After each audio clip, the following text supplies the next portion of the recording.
The executive director of the National Council of Negro Women, which, as many of you may remember, has been directed and led by Dr. Dorothy Height, who was actually my neighbor in Southwest D.C. for many years, and on various advisory groups that we had established. And Janice is a perfect person for this job. She was also a longtime leader of Operation Push with Reverend Jesse Jackson. And I won't say this for everybody, but as those of you who read the invitation, we're asking all of our presenters to address three key questions. What was the participation of their constituency group in recent elections? What are the issues of particular concern to your constituency? And what strategies worked or didn't work to bring out the vote so we can have great replication, especially of the well-publicized success of our African American sisters, and we want to have all of our sisters and brothers participate in electing progressive candidates that are supportive of women's and other equity issues. So Janice, it's all yours. Thank you, Sue. I appreciate the invitation. I'm very grateful to be here today with the Clearinghouse on Women's Issues. I confess I did not know much about the organization before I was invited to present to you. I hope that doesn't badly affect what I have to say. Let me go ahead and get the three major questions sort of framed up, if you will. In terms of participation, women of African descent vote as if their lives depend on it. They do it consistently. They do it pretty much in a block. It's rare that you get fewer than 95, 96% of African American women voting for the most progressive candidate in the races. I will say that in 2016, the enthusiasm level was not quite what it was in 2012. But I resist anyone who says that women of color underperformed in 2016, because 2012 was a watershed year. Re-electing Barack Obama for many women of African descent was like, making sure your firstborn child got baptized or something. We were very determined, because there was so much voter intimidation and voter suppression, that we would not be denied that second term, and black women very much took that to heart. With regard to issues, I either say one of two things. All issues are women's issues. I refuse. I think women have a perspective on everything from military budget to taxation to reproductive choice. Every issue has a uniquely womanist, feminist point of view. And I think that we should never attempt to limit ourselves to those issues that might be traditionally pink collar or women's issues. I want to know as much about how much money we spend in Afghanistan as I know about Head Start. Because I think, frankly, the people who've been leading us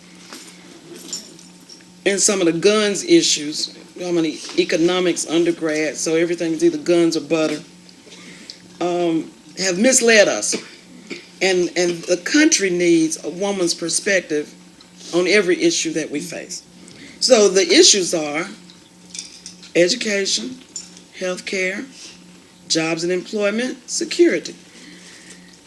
Those are the same issues that every voter cares about. Women may have different priorities. Certainly we care about reproductive freedom.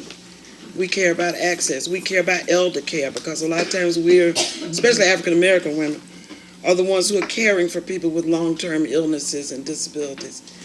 But the priorities for every voter remain pretty much the same. Education, health care, the environment, criminal justice, social justice, economic opportunity.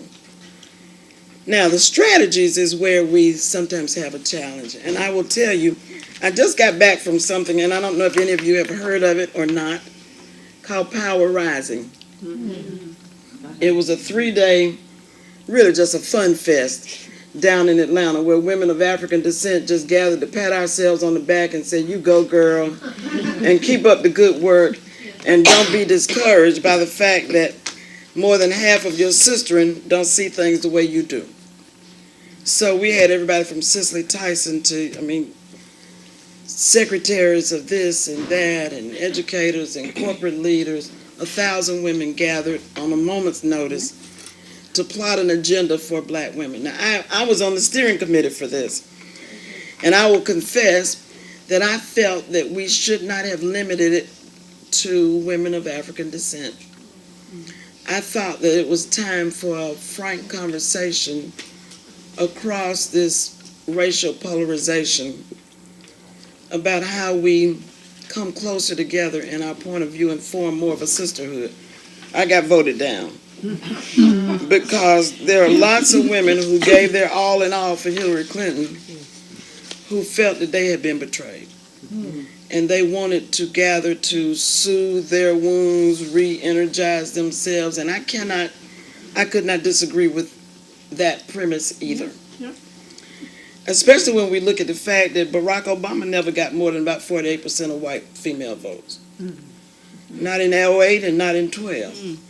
And so there's some fundamental disconnect, because I know this is a nonpartisan organization, NCNW is a nonpartisan organization, but when you look at the tenor and the tone of the current administration toward women, it flabbergasts most of the women that I know and work with as to how, no matter what other issues might have been ascendant, the economy, jobs, taxation, how you could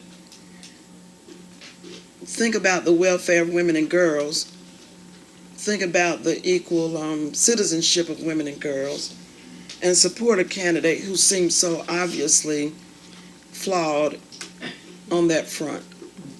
So, strategies, what we're doing at NCNW right now is thinking about ways to reach out beyond our core constituency, which is women of African descent. So that's one reason I'm pleased to be here. Another thing we're doing is, you all probably know that the Voting Rights Act is not what it was a decade ago. It used to be, when I was a young lawyer down in Georgia, I could pick up the phone, call the voting rights section of the Justice Department, tell somebody that polling places were being closed, and they would send an investigator or send a letter or say to my southern voter registration officials, don't do that. We don't have that anymore. So we are across the country where we have chapters. We have 200 chapters in 32 states. And we've asked all of them to monitor what's going on with their county boards of election and to send us monthly reports, because that monitoring is not being done at the federal level at this time because of the changes to the Voting Rights Act. Another thing that we're doing, which is a little novel for us, we have large groups of members in places like Wisconsin and Kentucky and Iowa And so our members are being asked to contact the leaders of the House and the Senate to make sure their voices are heard, and that although they might be a minority of voters in Kentucky or Wisconsin, that the Speaker and Mitch McConnell know where they stand on the issues. That is something relatively new for NCNW. We're very pleased with the results. Another tack that we're taking is trying to push best practices that may have been in one state or another but are not universally adopted. Florida and North Carolina had something called voter pre-registration, where at 16 or 17, depending on the state, you can actually pre-register to vote. So what's the difference between registering at 16 and registering at 18? You can't vote until you're 18. Although some places, like in England and a couple places in Maryland, are experimenting with lowering the voting age. At 16, children are still at home with their parents. They're taking U.S. history. They are not worrying about graduation or what they're going to major in. In some ways, you have more of their attention. And the studies show that if they pre-register at 16, they're more likely to vote when they're 18. That you get them on the glide path sooner, they understand what it's about, and they become more regular voters when they do become 18. Well, in the Civil War, there was North Carolina over the last 3 or 4 years. That got repealed when the administration changed in North Carolina, but we're fighting to bring it back and to introduce it in other states.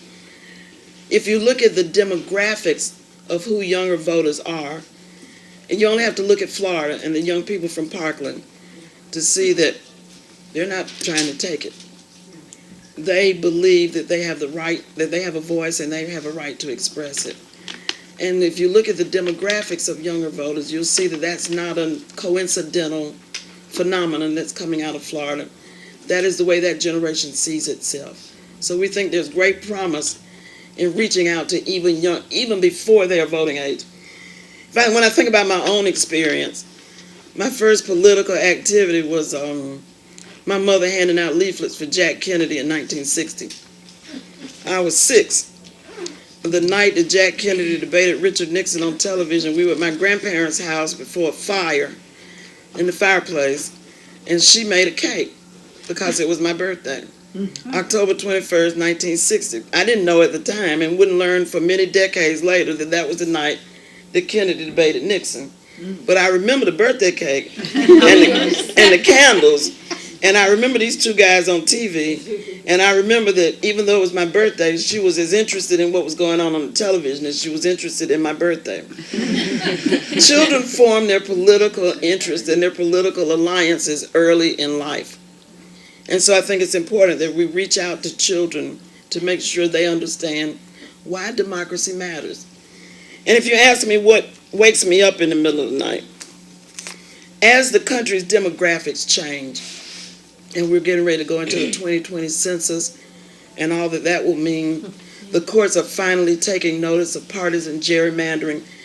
When I was a young lawyer, partisan gerrymandering was assumed to be legal. I mean, that's just a part of the game.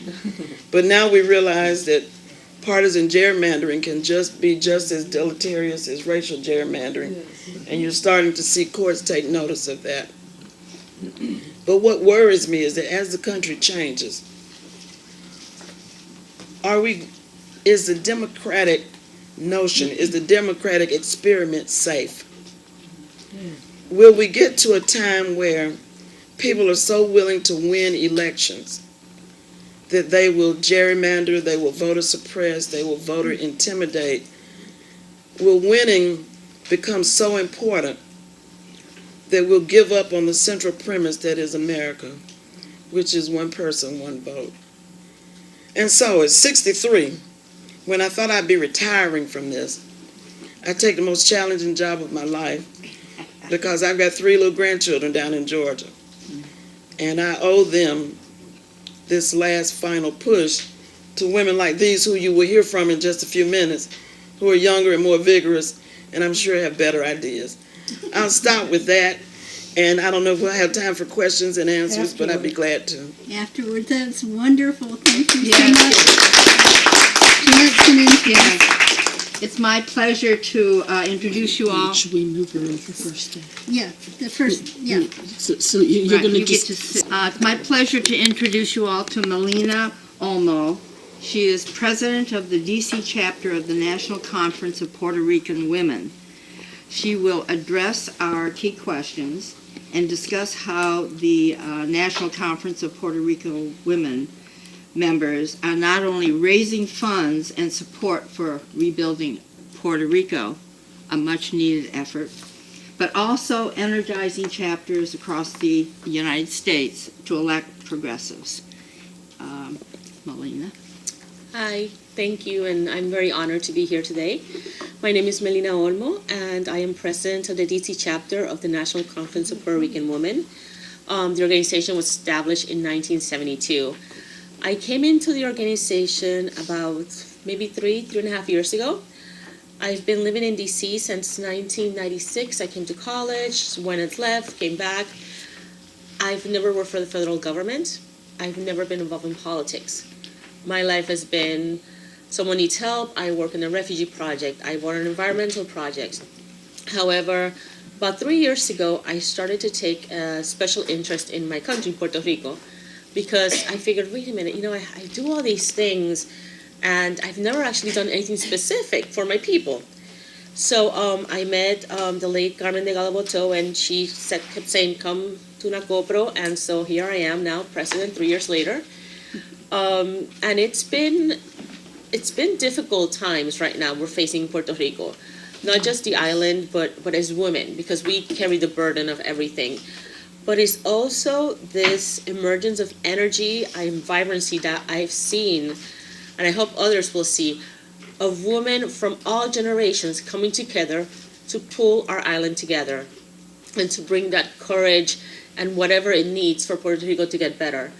I'll go more into the organization, what we're doing, but I just have to say that 2 weeks ago, I met another colleague, young lady, who is from the town of Humacao, where the hurricane first hit.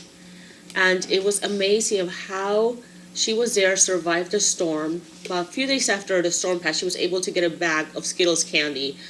And then from that candy sugar rush of not eating after days, she emerged and created this organization of helping people and building the community together. She's getting the elderly women to come and cook for the community as a way of people coming together. They've turned an empty house into a craft shop where you can do whatever it is that you're good at. They gave electricity to FEMA so FEMA can go and do their job. This was led by women. And then I bring this back to the National Conference of Puerto Rican Women, because what I've seen is how when women come together, they can make anything happen and they can solve all the issues, or most of them. We have chapters across the United States, and each chapter has gone into the community and collaborated with political officials, with private citizens, with organizations in raising funds, with celebrities always as well, in finding funds to help Puerto Rico. Whether it's been donation drives, whether it's been links where people can donate, make tax-deductible contributions. We've raised together over $3 million, and this has been led by Puerto Rican women on a volunteer basis, because everything is volunteer run. No one gets a salary, it's just from our wish to move forward. Now, our biggest concern right now with the elections is Puerto Rico. Unfortunately, back in the island, there's not much you can do. Right now, there's recovering, but it's going to be a very slow process, given the different irregularities that have been happening since the hurricane. But right now, we're working to put together the diaspora, to bring together all the Puerto Ricans in the U.S., and bring them together to form some sort of consensus of what can we do to help put politics aside, put partisans aside. Let's come together and build our nation. A lot of these events have been led by women. One of Margarita Varela, who's a board member of NACOPRO, who's also with Senadores, this young law student put together the National Conference, the National Diaspora Conference for Washington, D.C., in conjunction with the Center for Puerto Rican Studies, and we had over 800 people RSVP. It was women that were able to get the speakers. It was women who were able to get the marketing out, to get the donations. So we brought together a coalition of local organizations and national organizations from the private sector, from the government sectors, from civilians, from philanthropists. We all put together our resources to bring this conference and educate people in Puerto Rico. It was all about what's happening, the facts, what can we do, and what are the next steps. There's been a search movement right now with different organizations coming together to speak on Puerto Rico's behalf, because from the diaspora, I mean Puerto Ricans here in the U.S., we're able to do a lot more than the Puerto Ricans that are left behind. We're able to vote in Congress, we're able to appeal, run for office, which is very important. Right now we have our national conference in New York from April 6th to the 8th, and one of the sessions that I'm planning to put together is going to be how do we get women and Puerto Ricans to run for office, even if you have no experience, no political experience at all whatsoever. We can train you, we will find you the right outlets, we will find the right coalitions to help you, because our voice is important and our voice matters. So basically we're all just coming together, not only giving monetary donations to local nonprofits, but also trying to get and encourage not just women, but Puerto Ricans to come and vote. In Puerto Rico, the history has shown that everyone votes. In Puerto Rico, when they come to the U.S., something happens. There's a cultural shift, and the history says that we're not as actively participating in voting. I'm hoping that changes now with everything that's happening, but that's something that we're struggling with, that we're trying to change. Thank you. Thank you. I will introduce you to Amy Hinojosa, President and CEO of MANA, a national Latina organization, and she will share information on their Latinas Run initiative and success in getting their members elected to school boards, to city council, and as mayor, in addition to answering our questions and the 3 questions that were presented. Fantastic. Thank you. And thank you so much for the invitation to come to CWI. This is a wonderful opportunity to connect with women from all sectors. One of the things that Janice mentioned was the intersectionality of all the issues facing the country. We know that every single issue goes directly through the paths of women. And so we have to look at being part of the electorate. It's a responsibility that we have to take on to make sure that we're a vocal part of the electorate. For me, for MANA and the work that we do, what we know demographically is that 1 in 5 women right now in the United States are Hispanic. By 2060, that number is going to be 1 in 3. Wow. We can't wait to lean in to take on leadership roles, whether that is at the local level, whether that's the state level, whether that's the federal level. And so that really was the nexus of our Latinas Run project. We wanted to make sure that women understood. So MANA, taking it a step backward, MANA is a national Latina, pan-Latina organization with chapters and affiliates across the country. We focus on leadership development, community service, and advocacy. So what we knew was that the women who were members of our organization were already engaged. We know that women lead in our community. We know that women are, if not the titular head of the household, they are the functional head of the household. Women make decisions on buying and where their money is spent for their family, and then as an extension, they're also the helpers in the community. Melina gave some great examples of how women take that to heart. And when there's a problem, they solve it. They're the first in. They're the first responders in any kind of community situation. And so what we wanted to do was get women to the point where they could take that next logical step. What we knew prior to this incoming election cycle of 2018 was that women needed to be asked to run for office. That's traditionally been the root. And I think some of that is changing, but we wanted to put it in women's minds. Look, you already have this leadership role in your home. You're already taking on these leadership roles in the community and your activism, and you're advocating for positions that help women, girls, families, your community. You need to think of yourself as the person who sits at the table. Why continue to let someone make decisions for you when you need to be the person sitting at the table? And that doesn't necessarily mean running for Congress. That doesn't necessarily mean that you need to take on a huge campaign that you're afraid of. What you can do is take the tools that you already have in the work that you're doing in the community, in terms of organizing, in terms of getting people to row in the same direction, and think about where you can channel that energy in your community.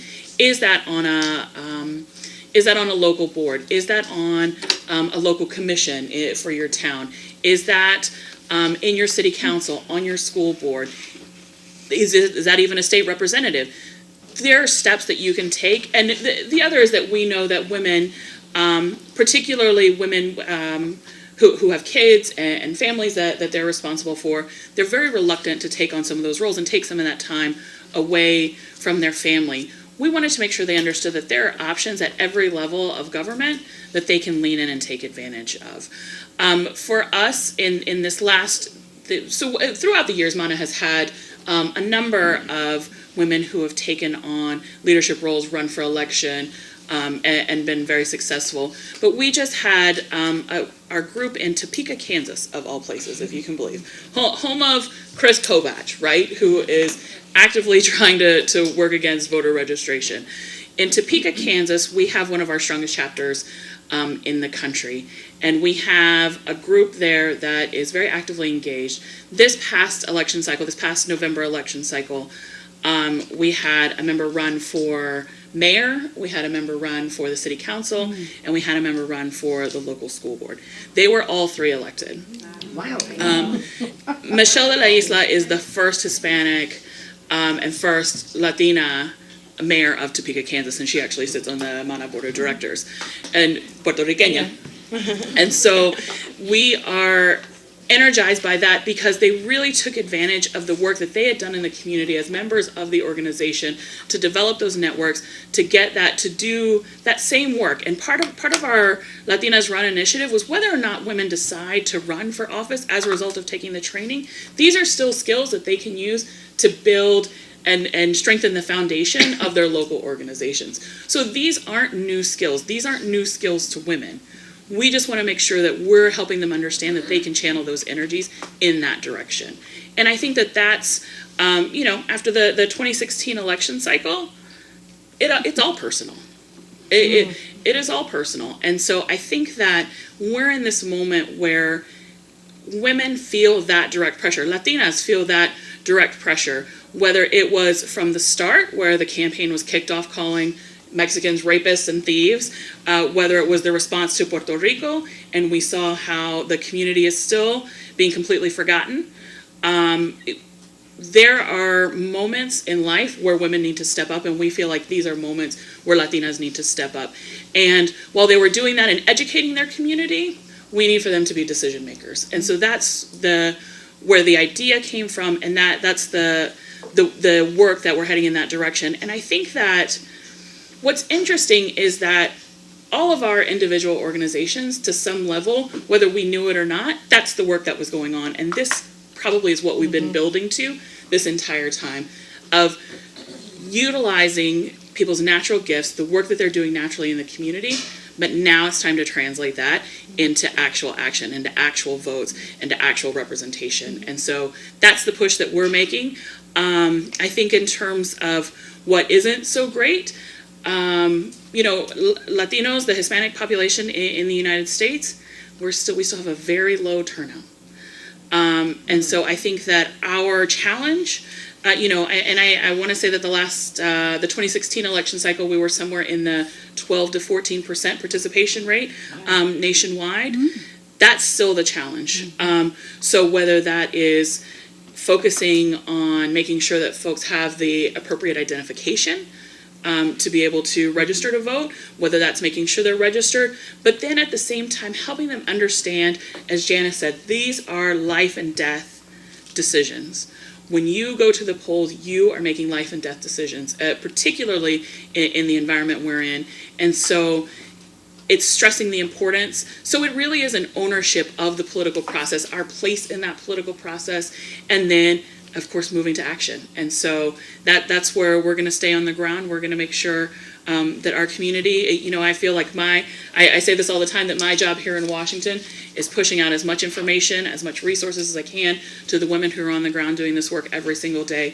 And as much as I can get out to them, that's what I'm going to do. And so I appreciate the opportunity to connect with you all and to see how we can work together. Excellent.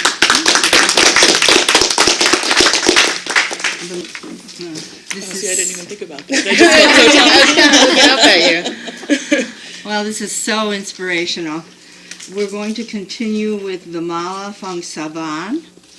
And Vamala is the proud daughter of Laotian refugees, born and raised in rebellious Rhode Island.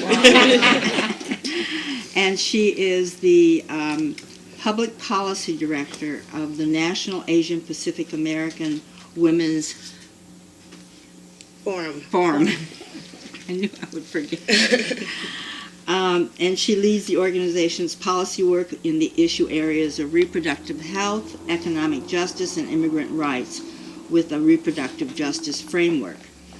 She has served at Common Cause Rhode Island, organizing successful legislative campaigns for automatic voter registration and ethics reform. She was also a policy consultant for the Southeast Asian Resource Action Center and led a successful campaign for the All Students Count Act in Rhode Island. Our students are really getting active. She has served at the Center for Southeast Asians, Neighborhood Works, Blackstone Valley, and as an AmeriCorps Vista at the Asian Community Development Corporation. She's a founding board member of the New Leaders Council Rhode Island and the Alliance of Rhode Island Southeast Asians for Education Arise. She was the first Lao American elected to a school committee in the country and served as Woonsocket's school committee's chairwoman. She holds a Master's of Public Administration from the University of Rhode Island and a bachelor's degree in political science from Providence College. And I will address the 3 questions that we posed. Thank you for the lengthy introduction. I didn't realize how long it was.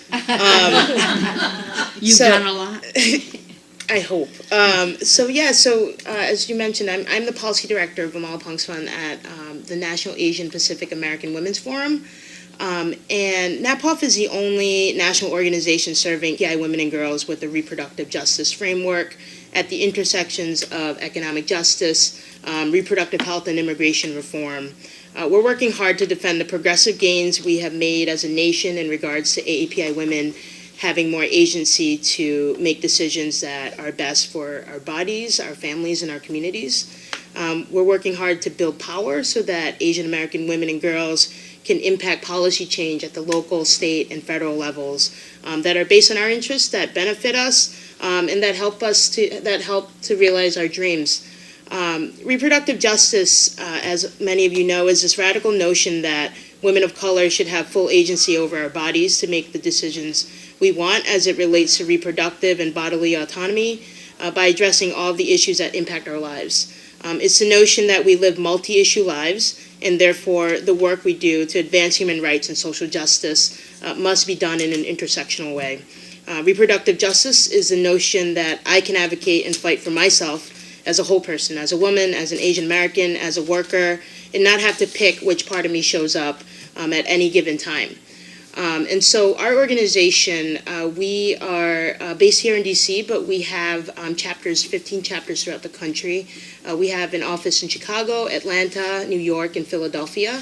And in this upcoming election, we're really looking and analyzing a lot of the different information with voter information that we've been looking at. Our community is big and diverse, as everyone knows. There are about 20 million Asian Americans living in the country, and it's rising. We're the fastest growing immigrant community in the country, and by 2060, we will make up about 10% of the population here. And of that 20 million, 10 million are Asian American women. And in the last election, about 3.2 million registered voters were Asian American women. 2 million turned out, so about 62%. And the top states with AAPI women voters are California, New York, Texas, Hawaii, Florida, New Jersey, Illinois, Virginia, and Washington State. But we are doing, these states will change because, again, it's a growing population. And about 49% of all AAPI voters went out to vote in the 2016 election. When we say that our community is big and diverse, just to give you some more numbers, we make up over 50 different ethnicities speaking 100 different languages, and so that itself is just, you have different diverse experiences coming to this country through immigration process. My parents came here in 1981 as refugees escaping political persecution from Laos, which is a Southeast Asian country, during the Vietnam War and the different influences that happened at that time. We have Chinese immigrants who have been here for many different generations, and so everyone's needs are a little bit different, and that's how we have to approach when we're working with getting folks involved in the civic engagement process. Looking at communities in a very, meeting them where they are, but also figuring out where are their community centers, who are the community leaders, who are these gatekeepers, and making sure to build those really genuine relationships as we're trying to get people out to vote or talk about our issues. Every community is different, and so there's a different approach to each one. The issues that we're finding that Asian American women are really concerned about are reproductive health, economic justice. We want equal pay. We want paid sick and family leave. And immigration reform. We are strong supporters of the DREAM Act and supporting comprehensive immigration reform. We want dignity for detention, folks that are entering detention centers. So those are some of the key issues we've been working on. As far as strategies go, I mentioned, there's just a different strategy for each group, but I'll give my personal example of when I ran for office in 2009 and 2011. So it was for a seat on the school committee in my hometown of Woonsocket, Rhode Island, which I love, but wanted to do more of the federal level work. So in 2009, I was 22 years old. I had just graduated college, did a year of AmeriCorps Vista, and was really inspired by, it was 2008, it was a really exciting time, it was an exciting year. And was inspired by a lot of the folks that got involved in elections and just in general getting involved in the political process. And so I remember I was at a community meeting. We were trying to discuss how to make the neighborhoods better. I forget what exactly it was, but someone was like, "You should run for office." And I was like, what does that even mean? And so they're like, the school committee, there are 5 people, you really care about the school system, you went through the school system not too long ago, you'd be a great voice for it because there are just a lot of, old white men who are sitting on that council or sitting on that committee making a lot of these decisions that sometimes aren't in the best interests of the students of the city. And so I was like, okay, I'll do it. And so I didn't really know what I was getting into, but I also looked around and looked at the candidates. I was like, I can do this. This is not, it can't be that hard. But, learning the process, like registering voters, even registering as a candidate, and just that whole process is really important. And I'm glad that there are folks out there supporting candidates to walk them through that, because that can get really confusing. And so my dad and I was like, Dad, I'm running for office. And you need to help me. You need to help me get your friends to register to vote, and we need to win this. And so he and I went through. We lived in this community called Fairmount, and we have First Ave to 10th Ave, and we lived on 10th Ave. And so we went through with all the Aves, and there's some kind of signs he had that was in his mind. He's like, I know who is a citizen and not registered to vote. And so we went through the whole neighborhood and registered 100 new voters. Laotian voters, and some people were just like, I've lived here for 30 years, and I've never voted, but, I really want to vote for you, because you're Laotian, you understand us, you look like us, you represent us. And so that was really meaningful because I never thought about it at that time, like in that way where sometimes representation matters, not sometimes, it always matters. And so we registered those 100 voters, and then on election day, the only district I won was Fairmount, and I won a 5th seat on the school committee by 61 votes. And so every registered voter really mattered, in especially the local races, especially at that local level. And so it's so important that that we get more people engaged in this process. And after that, I was elected again in 2011, and then they went to an appointed school committee, which is against all of my philosophy and beliefs. But yeah, so that's like one way to do it. And registering voters was one of the toughest things that we did, and it took a lot of time.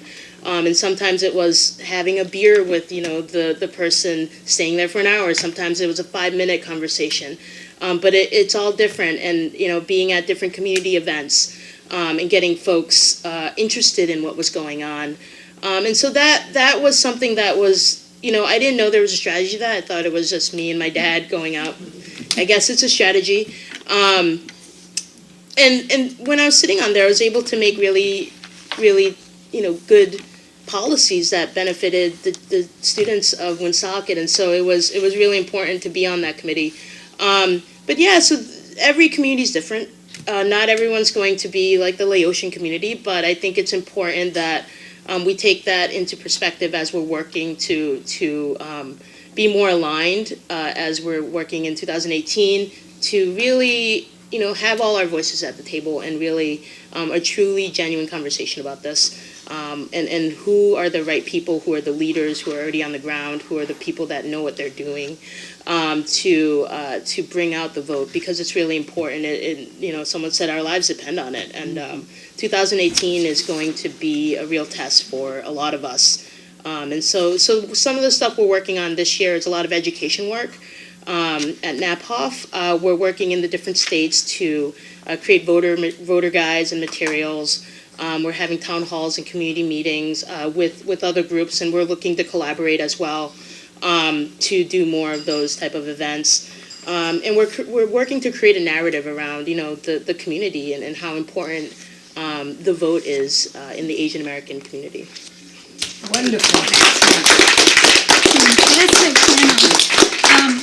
Why don't we let the first questions be among the panelists? Do you all have any questions or comments you want to ask each other?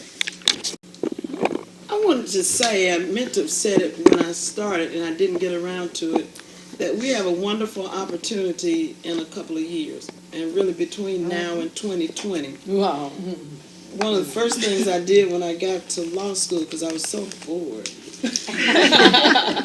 because I come from an activist family, activist background, and Athens, Georgia was fairly homogenous and uninteresting, unless you're a football fan. But anyway, I saw an ad for the League of Women Voters, and I went to a League of Women Voters meeting.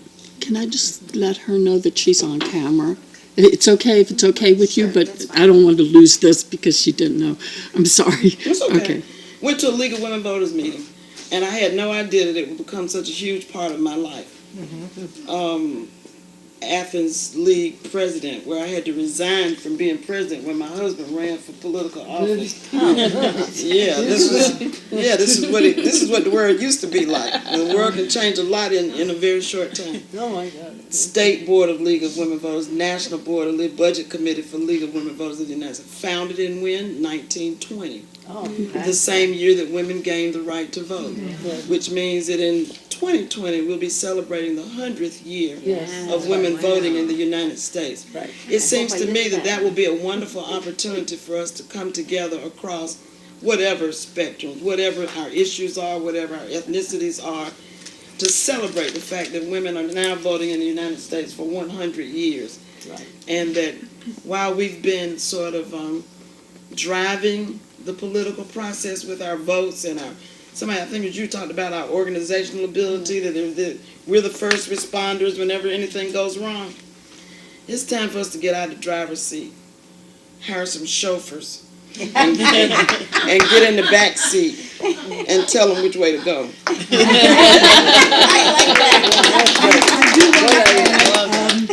Two things. Getting the young people to vote. One of the times I went down to the mall, they had all the freshmen from colleges, and you know we have many, many colleges in D.C., and I was asking them to register, and I wasn't getting any response, because young people can vote from their colleges. They don't have to vote from home. That's a very important thing. So in desperation, I took a look at the line at the Johnny Pump, the toilets, and I got online, and I said, who isn't registered? And they registered, and I said, I'll stand in your spot. You fill this out, and you can vote at your college. So, That's to do it. right. That's how to do And it. churches are very important bases. Churches, PTAs, where you have young families and getting together, not in the usual place where we think of getting people to vote. Yes. And just grab them and make it universal. One of the places where the southern contingent Yeah. of governors has been most active in voter suppression is on college campuses, Right. requiring that your student ID is not enough to register to vote, that you must have a driver's license that matches your dormitory address, which for many students, if you're out of state, doing everything possible to limit the energy around student That's just activism. happened because when I was doing this in the 80s and 90s. Well, in many states, Right. Maryland and New Jersey and New York, you have no problem. I'm talking about Yeah. Georgia, Alabama, Yeah. Mississippi, where there is a different point of view and a different kind of fear about new majorities. Yep. Could I ask each of you to give a statement, a thought to young women out there, some advice for them that you would have, each one of you, to just go down? That's my question. You don't want to go first? Okay, I'll come over here. What would you say to young women out there today who are probably pretty frustrated right now? I would say to young women that if you're angry, do something about it. You have an opportunity right now. Your vote is how you speak, and so you have to use that every time the opportunity is available. Wonderful. I mean, I think you said it pretty wonderfully. But yeah, just this is a moment in our history that that we have to get involved. That we have to show up at the polls, run for office. Just be involved and be engaged in any way, from the city council level to the state level to federal level. Just be engaged and be in tune with what's going on, because it's going to affect a lot of us in the future. The decisions that are being made today. I would say don't be intimidated by the process. Don't be intimidated by the issues. Everything affects your life. So go and reach out to any organization, women organization that you feel comfortable with. Just send them an email. Someone will get back to you and they will explain everything, because your voice matters.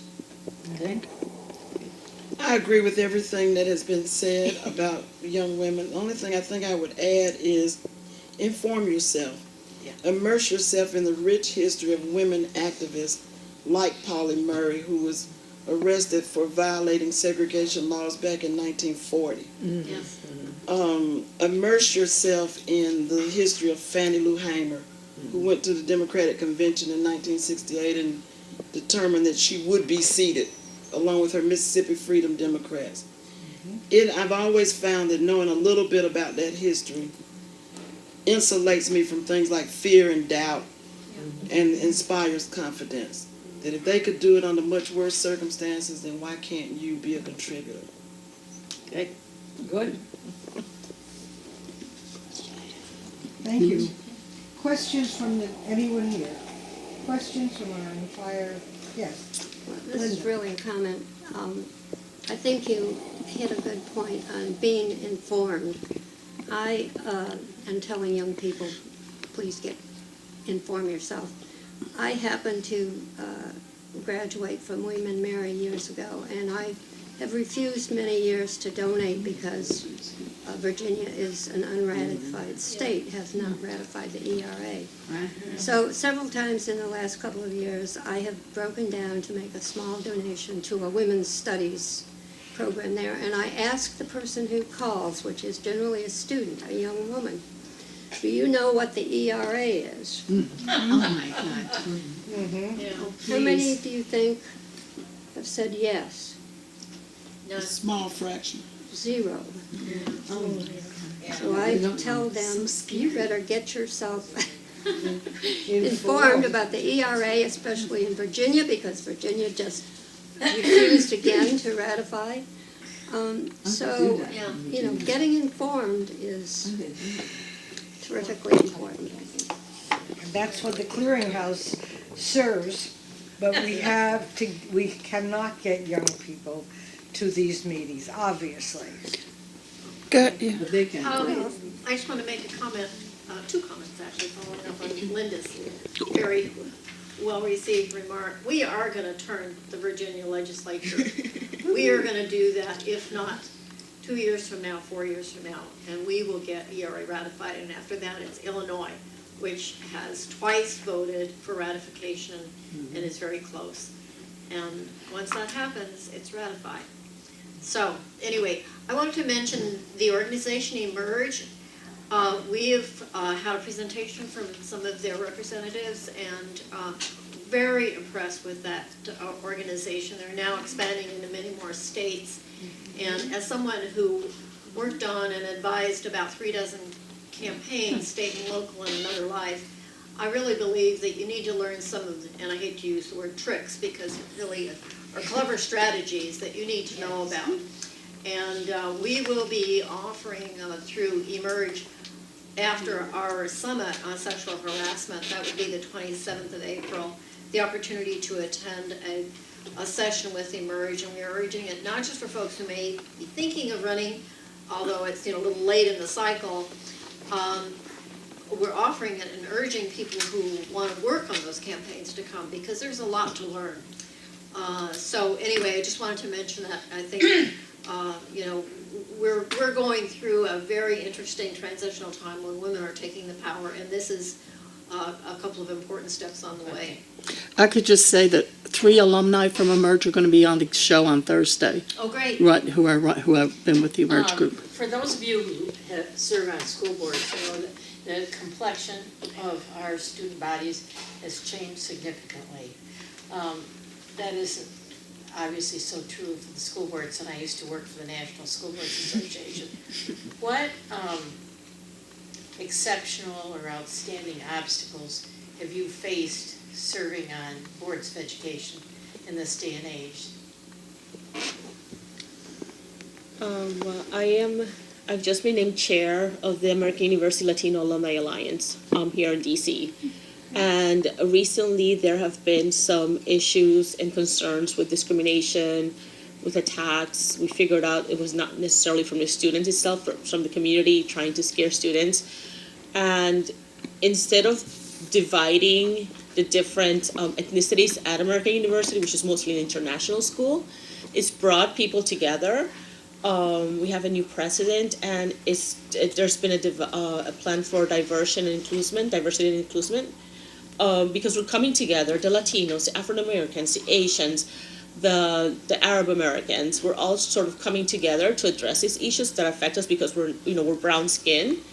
And it's just about coming together and breaking down those barriers. Now, it's not easy. Is there an international center at American University for students? Yes, we have the School of International Service, and within that there are different centers.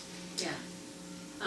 Would you like to add something? Sure. I think the biggest obstacle I faced was just a lot of politics. I lived in a city where it was it's becoming majority. It's becoming a minority majority, and a lot of the comments, like the radio shows to the newspapers, are very conservative. And so, just an example of one policy we worked on that was a win, but took a lot of time, was a family planning policy. My city had the highest teenage pregnancy rate in the state, and no one wanted to really deal with it, and so we dealt with it. But it was a 3-2 win, but just a lot of the language that was being spewed, and it was. I think a lot of it is the politics, and the conservatives and liberals are just not finding that middle ground anymore, and so I think That piece made it really hard. Systematic change is really hard.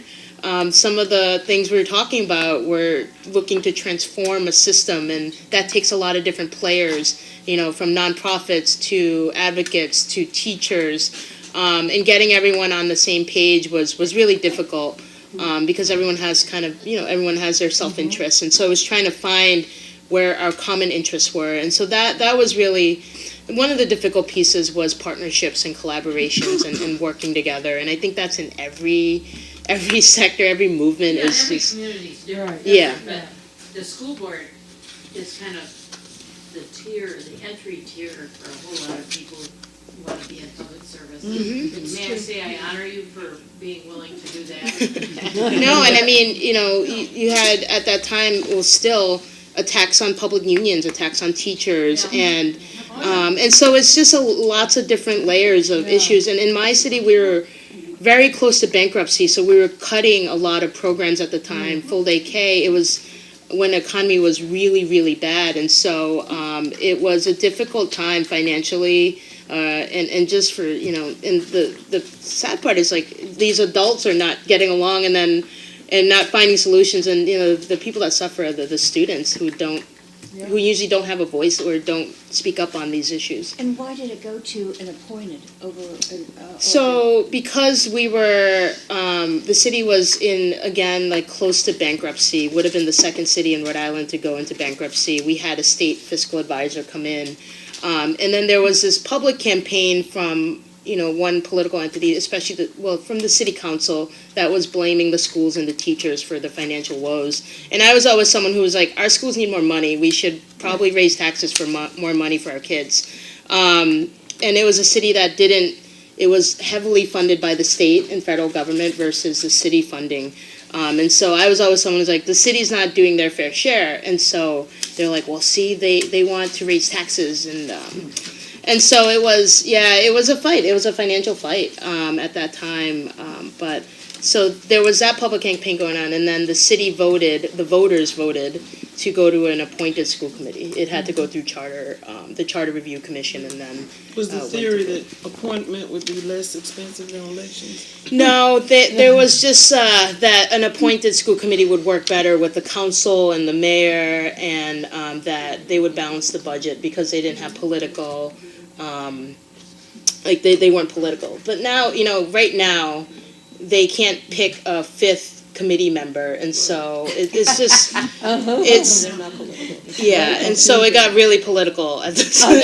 Anyway. But yeah, so that's what's going on right now. But I was very against the appointment process because I think it's an attack on our democracy, our right to choose our representatives. Do each one of you want to say your contact information and your organization? Like their email address? Whatever they want to put out. Okay. So MANA, a National Latina organization, we can be found at www.hermana.org. That's HERMANA.org. And we have a contact sheet that you can fill out and get to any one of us at any time. NAPOF, the National Asian Pacific American Women's Forum, our website is www.napof.org. And if you want to personally follow me, I'm on Twitter at VimalaP, which is VIMALAP. NACOPRO DC, it's National Conference of Puerto Rican Women for the DC Metro Chapter, and it's www.nacoprw.org. And you can follow us. Our Twitter is at NACOPRO DC, and we also have a Facebook page. NCNW can be found at www.ncnw.org. You can follow us on Facebook or Twitter.